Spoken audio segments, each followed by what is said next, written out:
Welcome to this virtual baby and toddler Save a Baby session.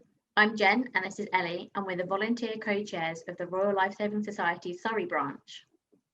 The RLSS wants to make sure that everybody can enjoy water safely and know what to do in an emergency. In this session, we will run through how to save a baby if they were choking, drowning, or have stopped breathing. There will be points during the demonstrations where we'll encourage you to practice along with us, so go grab yourself a teddy or a cushion, whatever you have to hand. Please don't ever practice on a real person. The techniques that we're teaching you today are only for use in an emergency. We're gutted we can't be at the show this year, but we're hoping this virtual video will assist you should you ever find the need to save a baby's life. There are various stages in the CPR sequence, but the first thing you must kick off with is checking for dangers. So anything like a gas leak, something like that might have made the baby unconscious and would pose a danger to you as well, especially if you haven't seen why the baby's unconscious. The next thing, you're going to approach the baby with caution and check for a response. The best way to do this is to tickle the feet of the baby, a small little pinch to the earlobes, and just trying to get a response. It may be a smile, it may be a laugh, or it may be a little giggle, or just something that you can see the baby's responded to you. So if I then don't have any response, I want to check for breathing. So I'm going to put one hand, the top of his head, 2 fingers under his chin to open up his airway. On a real human, if I didn't have my hands here, the head would fall down like this. Obviously that isn't the case on a toy, but this is why I'm demonstrating this. I then want to put my ear down to his mouth, and what I want to be doing is feeling on my cheek for his breaths, listening for his breath with my ear, and my eyes are looking down his chest, looking to see if his chest is rising up or down. And I want to do this for up to 10 seconds. At this point, if Snowy is not breathing, I want to start CPR. And the most important thing here is that I need an ambulance. Okay, so at this point, I'm going to call for one. Most likely, I have a phone in my pocket and I can whip it out, do 999 and have it on loudspeaker.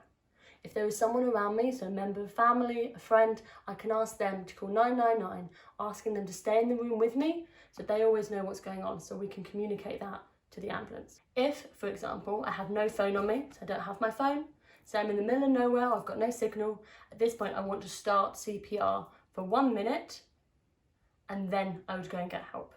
This is because the impact that you can have in 1 minute on a baby can make a difference. So I want to start CPR. Best scenario, I'm ringing 999 and starting CPR at the same time.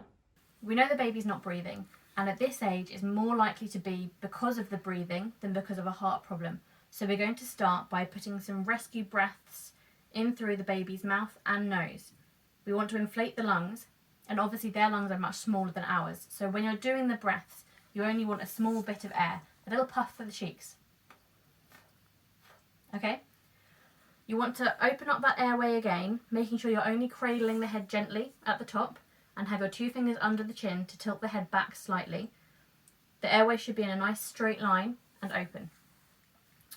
You want to make a seal with your mouth around the baby's mouth and nose so that the air isn't escaping out of the side when you blow.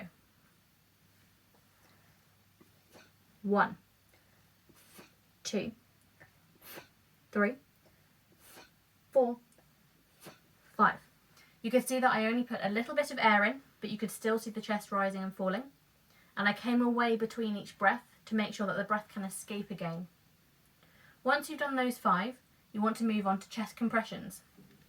For a baby, you only want to use 2 fingers. You want to position them in the centre of the chest, so that's between the nipples on that line. You're going to want to press down 1/3 of the chest depth. I know it feels like a lot, but you do need to make sure that the pressure is enough to compress the baby's heart to simulate a heartbeat. Right in the centre of the chest and press down.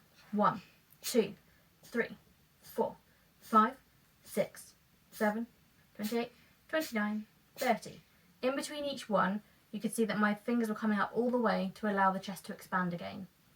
My hand was still cradling the head to make sure that there was no unnecessary movement in the neck, but making sure I wasn't clamping it and holding it still, because that would put stress in the neck itself. Once you've done your 30 compressions, you move back to breaths, but this time it's just 2 breaths. This forms part of a cycle that just is 30 compressions, 2 breaths, 30 compressions, 2 breaths, and you keep going. If you haven't already been able to call an ambulance, do about 3 cycles, 3 times round, and then call an ambulance, but make sure you keep going with the CPR. When the ambulance does arrive, the paramedics will come and take over, but keep going until that happens. Don't stop just because you hear the sirens. Make sure you keep going until a paramedic comes and takes over. Now let's practice at home. Grab that teddy or that pillow that we mentioned earlier and let's get started. So firstly, we want to check for dangers. Secondly, check for response. So we want to approach the baby, tickle their feet, pinch their ears, see if we can get any response for them. If there's no response, check for breathing. So that's 2 fingers on the chin, lifting up, opening the airway and cradling the back of the head with your other hand. You want to lean down, put your ear against the mouth and listen for 10 seconds. 1, 2, 3, 4, 5, 6, 7, 8, 9, 10. At this point, if there's no breathing, we need help. We need an ambulance. So if you've got a phone, call 999. If you've got a friend or family with you, they call 999. If you have no phone or friend to call 999, then start CPR for 1 minute and then go get help. We now want to start CPR. So to start off with, that is 5 rescue breaths. Back down to the baby, open up their airway. So 2 fingers on the chin, lifting up with your other hand cradling the head, and 5 rescue breaths.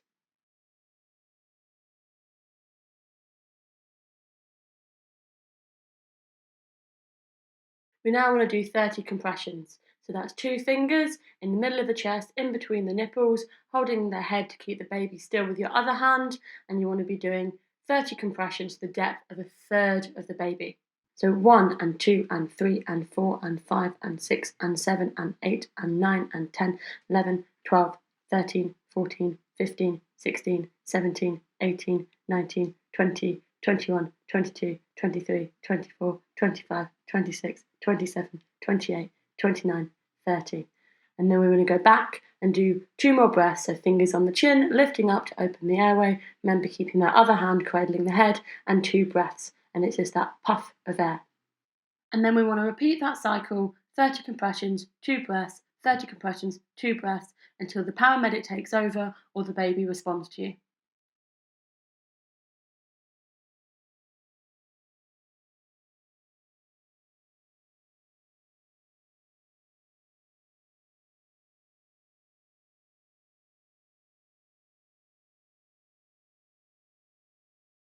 Babies can pretty much choke on everything as they begin to explore the world with their mouths. Firstly, let's try to prevent choking. Ensure that around your home there's not easy items that babies can pick up and put in their mouth.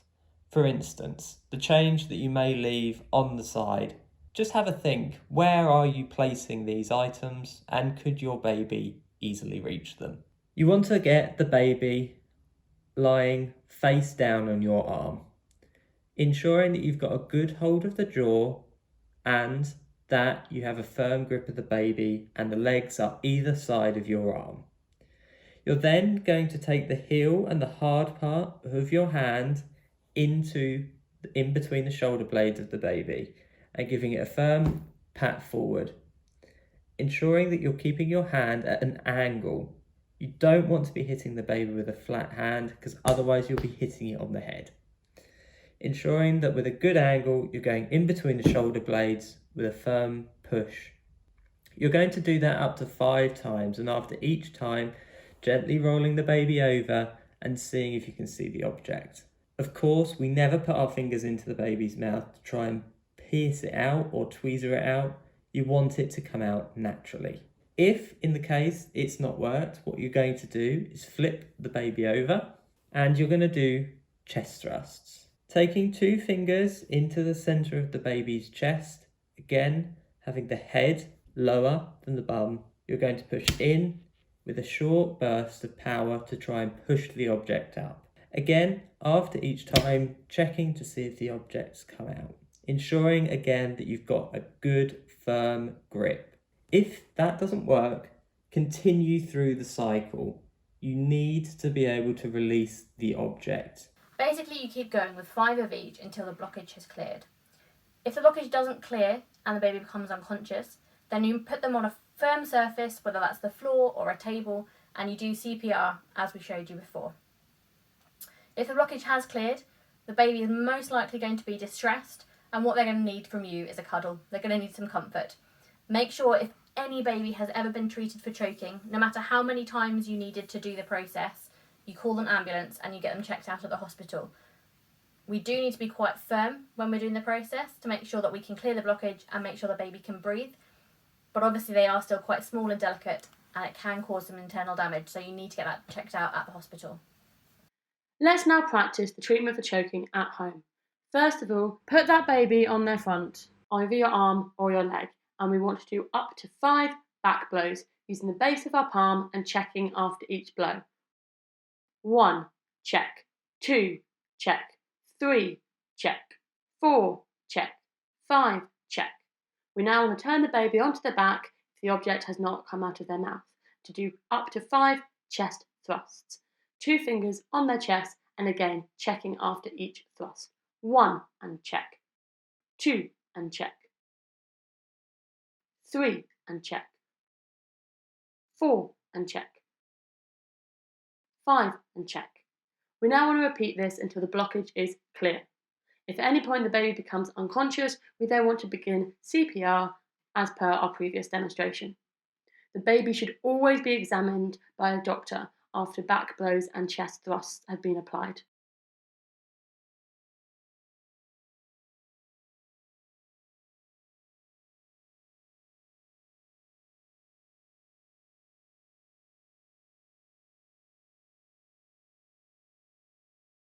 Now turning to look at what to do in the event of drowning.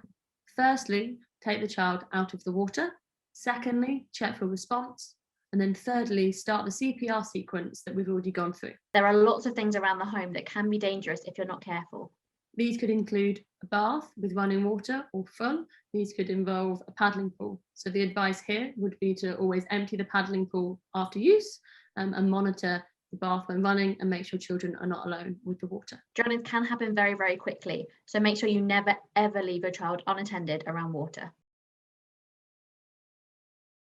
I hope you've learned something useful today and feel a bit more confident that you could handle an emergency if you needed to. If you want to find out more about the life-saving work that the RLSS does, or more about first aid or life-saving with young children, please look up the RLSS Surrey branch or RLSS Central Charity. We are a charity run by volunteers, so if you feel that you're able to contribute to help us save more lives, please see the fundraising links below.